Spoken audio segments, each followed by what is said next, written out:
Depuis 1954, le Brésil joue avec un maillot jaune. Savez-vous pourquoi? Bienvenue dans Tu veux une médaille, les réponses aux questions de sport que vous ne vous posez pas encore. Partout dans le monde, le Brésil est assimilé au jaune et au vert, deux couleurs présentes sur le drapeau du pays. Aujourd'hui, Neymar et ses coéquipiers portent une tunique jaune, mais cela n'a pas toujours été le cas.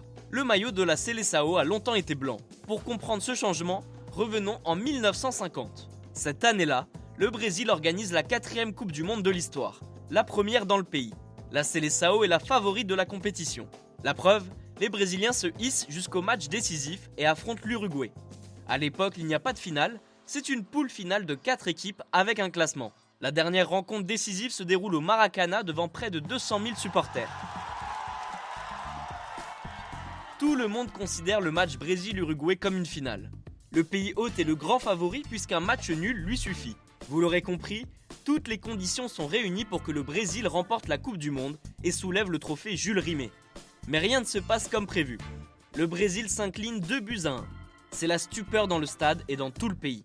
Très vite, le match est appelé le choc du Maracanã. Certaines personnes se suicident même après ce drame.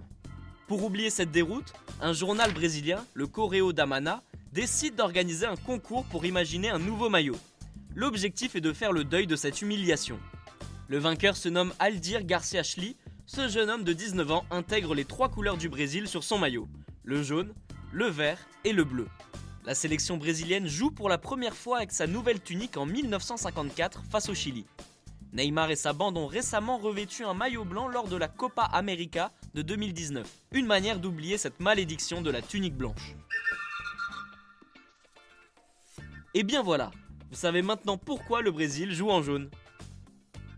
Vous pouvez écouter ce podcast et nous retrouver sur Castbox, Apple Podcast, Spotify, Deezer et toutes les autres plateformes. Je vous retrouve rapidement pour une prochaine question de sport dans Tu veux une médaille. À très vite.